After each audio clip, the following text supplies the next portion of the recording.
Hey everyone, welcome back for another deep dive. So this time we're looking at the 2024 US presidential election. Specifically, some pretty surprising stuff about how women voted. Like, after Roe v. Wade was overturned, I think everyone and their grandma figured abortion rights would be like the issue, the thing that decided how women voted. Yeah, it seemed like a pretty safe bet, Yeah. especially with all the talk before the election. Right. It felt like that was all anyone was talking about. But here's where things get kind of wild. The Harris campaign really pushed hard on abortion rights, but she actually got a smaller percentage of women's votes than Biden did in 2020. So if it wasn't about abortion, what was actually going on? What were women voters thinking about when they cast their ballots? Well, to figure that out, we've got some really interesting sources to dig into. We've got the Kaiser Family Foundation survey, which gives us some insight into women's priorities. And we've also got those exit polls, the ones everyone was glued to on election night. Yeah, those exit polls are always fascinating. They give us a real-time snapshot of what voters are thinking. Totally. So, okay, let's rewind back to before the election. It felt like every other ad was about abortion rights being at risk, especially from the Harris campaign. Remember that punishment ad?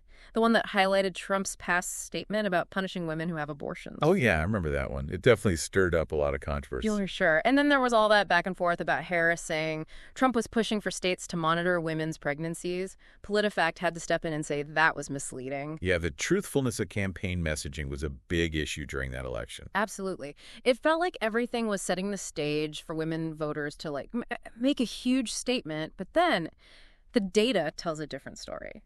The Kaiser Family Foundation survey found that, for most women, it was other issues that were most important to them. And the big one, inflation. 36% of the women surveyed said that was their top concern, followed by threats to democracy and immigration. Wow. It's almost like the story everyone was telling about the election didn't match up with what was actually happening in people's lives. Yeah, exactly. I mean, think about it. If you're struggling to afford groceries or worried about paying rent, those are the things that are going to be at the front of your mind. Right. Not some abstract political debate. Absolutely. Those day-to-day worries have a much bigger impact. Totally. And when you look at the exit polls, that sentiment is right there. Only 14% of voters said that abortion was the most important issue to them. Compare that to the 31% who said the economy was their top issue. That's a pretty big difference. Yeah, it's a huge gap. So if abortion wasn't the driving force everyone thought it would be, what was? Well, we have to consider what I'm calling the Trump factor. Now we know Trump has a history of being anti-abortion. But this time around, his campaign played things differently. They focused on the economy. And they really distanced themselves from any talk of a federal abortion ban. Interesting. So it was more like they were trying to avoid the issue altogether. Yeah, pretty much. It felt very calculated. Even his running mate, J.D. Vance, who had been pretty vocal about supporting a nationwide abortion ban, he ended up falling in line with Trump's approach. The whole leave it to the states thing. Right. Interesting how that works. Isn't it? It just shows how political messaging can completely change the way people see things. Even if a candidate has a certain track record. By emphasizing different parts of their platform, they can really shift public perception. It's wild. Campaigns are basically just carefully constructed stories. I think you're right. So it seems like Trump's strategy worked out pretty well for him. But on the other hand, the Harris campaign ran into some big challenges.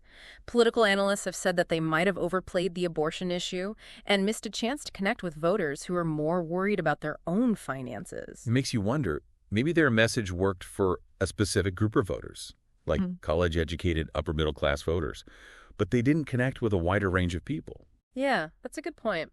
And that disconnect might have been especially noticeable in those key battleground states. But one of the most fascinating trends was how the Latina vote shifted.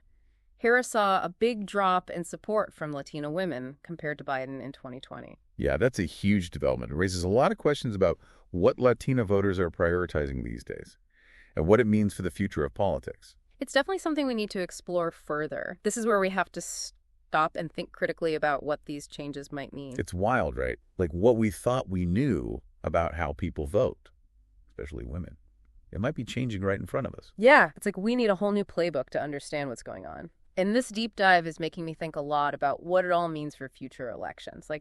How are campaigns going to have to change their strategies if these trends keep going? That's the big question, isn't it? If we can't rely on those old assumptions about single-issue voting, how can we even begin to understand what's really driving voters' decisions? Seriously, it feels like the ground is shifting under our feet. So where do we even start with all of this? Well, one thing that really stands out to me is how important it is to understand the diversity of concerns within any voter group, especially women. It's way too simplistic to just assume that all women care about the same issues or that they'll respond to the same messages. Yeah, that's a really good point. We saw how the Harris campaign, by focusing so much on abortion, might have actually pushed away a lot of women voters, women who are more worried about things like affording groceries or paying their rent. Exactly. And that disconnect might have been especially strong among Latina women, like we talked about earlier. They showed a pretty noticeable drop in support for Harris compared to Biden in 2020. You mentioned that it wasn't just about economic anxieties, but also about social and cultural factors. Can you talk more about how those might have played a role? Absolutely. One factor that often gets overlooked in political analysis is the role of religious beliefs. And Latina women, on average, tend to be more religiously observant than other groups, and their views on abortion often align with their faith. So even though abortion rights might be a top issue for some women, it's not necessarily a universal concern within the Latina community. Right. And beyond religion, there are also cultural values around family, tradition, community.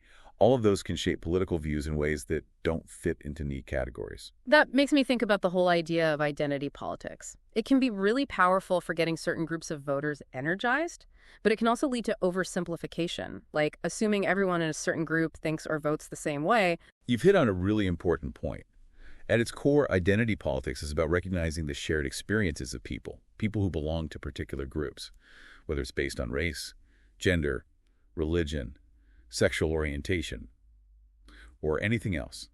It can be a huge force for social change, like we've seen with the civil rights movement and the fight for LGBTQ plus equality, but it can also be misused, like assuming that everyone in a certain group thinks or votes the same way.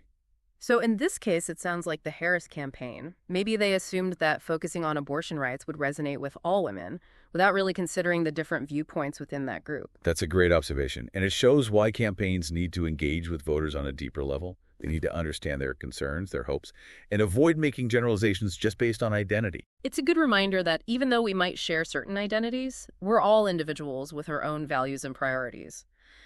But speaking of powerful messaging, we can't ignore how Trump managed to basically neutralize the abortion issue and shift the focus to something else. Even with his past anti-abortion stance, it's almost like he convinced voters to ignore the elephant in the room.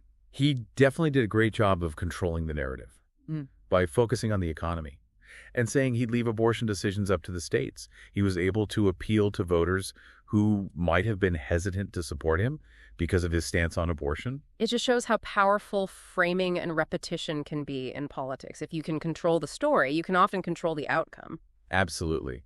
And that brings up some important questions about manipulation and the erosion of trust in traditional news sources. In a world where we're constantly bombarded with information, it's harder than ever to know what to believe. So it's crucial to give people the tools to think critically about the messages they're seeing. That's a great point. It's like we're living in a world where anyone can create and spread information, whether it's true or not. So how do we deal with that? How do we make sure that political conversations are based on facts and not just spin? That's the million-dollar question, isn't it? Mm-hmm.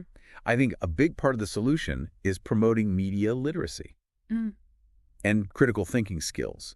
We need to teach people how to be savvy consumers of information, to question what they're being told, and to seek out different perspectives. So instead of just passively absorbing information, we need to actively engage with it, analyze it, and figure out if it's credible.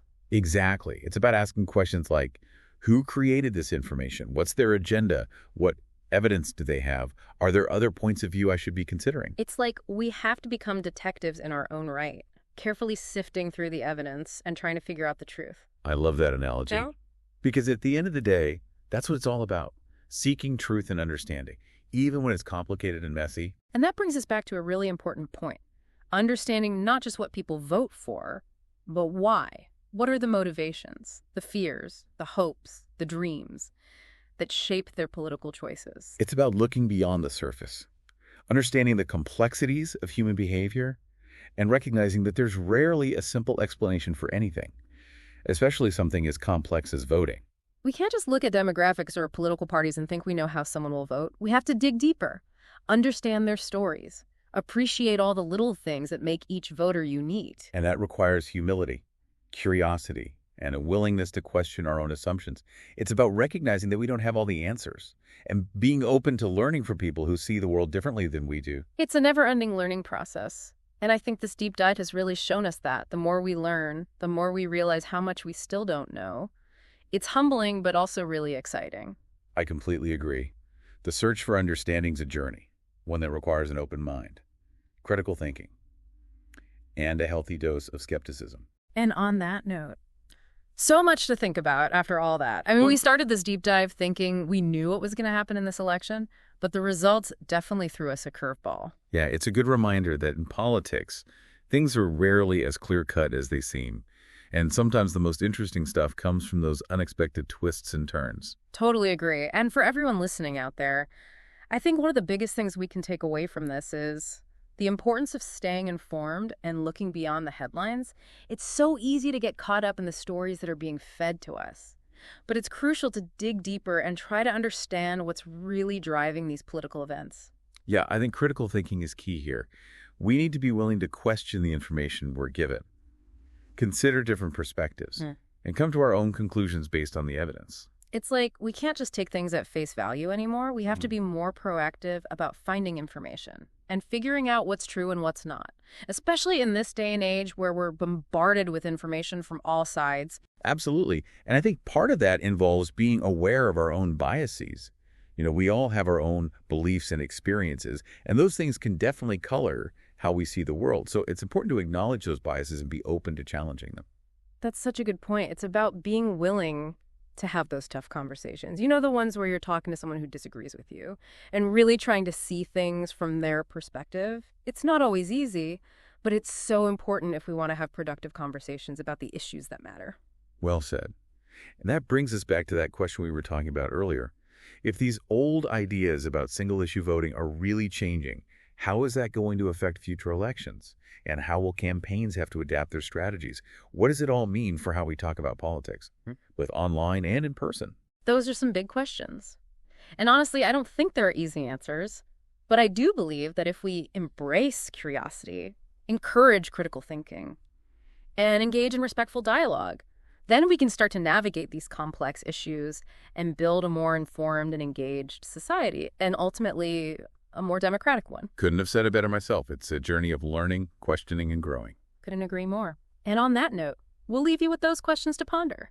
Thanks for joining us for another deep dive. Until next time, keep exploring, keep questioning, and keep diving deep.